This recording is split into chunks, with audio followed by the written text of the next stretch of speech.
n8n agents are incredible, but most people use them wrong.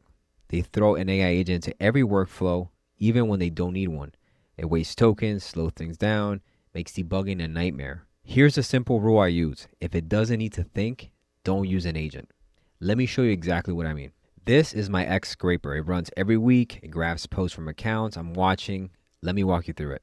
First, it gets triggered by another controller workflow like this one. Then I grab the dates. So I'm just running some simple JavaScript code. I didn't even write this. Claude did it for me. And basically what we're doing is we're grabbing today's date and the last 7 days. And the reason we're doing that is because on the next node, the Appify node, and if you don't know what Appify is, it allows you to scrape data easily. You don't need to be a developer. Simply put, you just scrape. And so they have a lot of actors. You can choose whatever platforms you want to scrape. There's different things to scrape, websites, etc. And here I'm just putting, as you can see, the date. It just changes automatically. That's why I love this code, because it just does it for you every single run. You don't have to go in there and manually put it every single time. You put in competitors, you build out the logic. So for example here, and you click JSON. And what I do is once this is done, you copy it. So the first thing I would do is just type in all the competitors. And once it's done, just copy it over and paste it in here. And then you would just update the dates with certain fields like you saw here. Once that's done, you have a wait node. Basically, you just wait a few seconds, because once you send the request to Appify, you're scraping the data. It's not going to be instant. It's going to take anywhere between 1 to maybe 10 minutes sometimes, even more. And so it just depends. So you can just add a wait node. Once you understand how long something takes, you would just add that logic here, or the interval.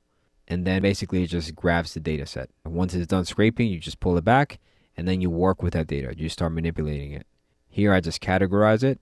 Again, there's code for that. And then once all that is done, I just check my error table to see if there's any duplicates, because you don't want to add the same data twice. And that's what's happening here. And then once all that is done, you're left with unique records or X posts that you're going to add to the error table. And then that's what this node is here for. There's no agent needed here. I just want the raw post. I don't need to do anything with them. I just want to store them. This is great if you want to scrape your own content. So that's something that I would use it for. So if you want to check your weekly analytics, you can just scrape your own content. You can just maybe scrape comments. It just depends on what they give you. So you can scrape competitor data. You can see all the stuff here. So if anything, it doesn't really have comments, but the point is I can scrape my own data here and just drop it to error table. So then every week I can either export that sheet or just store it in my error table and have historical data for analysis that I can do a later time. So there's no agent needed here. There's no thinking involved. It's just grab, clean, store, simple. I also have another workflow that doesn't require an AI agent. This is a payment reminder. It's just to shoot someone a reminder to make payments. And so it just grabs the dates and checks if a message has been sent out. And then it's running daily, but it's only triggered at a certain time if it passes a certain condition. So for example, it runs every day, but it checks, is it the 24th of the month? If yes, send the message. If no, then there's another criteria. And so if it equals the 1st of the month, it shoots one message. And it's just as simple as that. No AI agent needed. Now let me show you what a workflow does where you do need an AI agent. This is my new scraper workflow. And this one is one that I do simply because I'm using actually 2 agents if you count Perplexity. So I'm using Perplexity's Sonar agent. I think that's their version of their AI model. And it's like if you were to go to Perplexity and do a manual search like this, you would type certain prompts and you would get what you want. I'm scraping certain news. And so that's what this request is doing here. Taking certain news, cleaning that output, and then I'm feeding it to this next agent who then takes that output and analyzes for me. It understands my space, my niche, what I'm trying to do with that output. In this case, I just want to filter through relevant news. So let's say the first node here, the Perplexity agent. So let's say here, when the Perplexity agent gives me the relevant news, this agent then just takes it and has to reason within, decide if it's relevant to my niche or is relevant to me. And then once it filters that, it then does extra stuff to it. It determines how can I use it, what angle can I take that news, how can I tie it back to sharing it in social media. So that's what this agent does. And pretty much once that's done, it's just the workflow more or less, because I just clean up the output from the AI agent and then I just spit it back in Notion. So it's very simple workflow. Obviously, to get it working, it's easy to understand. You have Perplexity doing the research, and then you have another agent analyzing that research, and you can't do that alone with just simple nodes. No matter how many code you would have, it'll be so complex to even do that. because you may be able to scrape news like Perplexity, but Perplexity has reasoning in the background as well. It's scraping news from a certain date, is being choosy with the news it takes, but you could theoretically scrape a blog. You can get past that, but not with this, because this is taking that news and is actually reasoning with it within my space and what I want to do with it.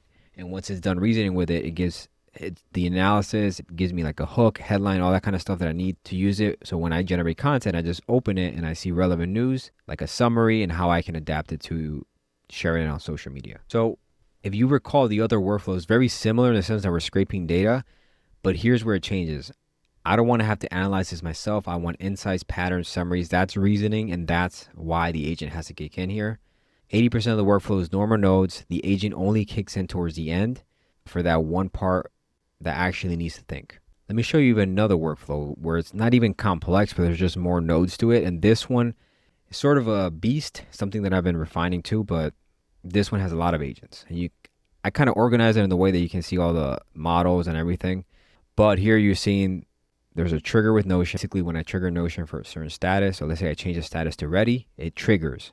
And then if it passes that filter, it just grabs all the stuff in the specific record, right? So let's say you had a page open and you had a bunch of information you typed in there. We would just grab that in here. In this case, I have the outline.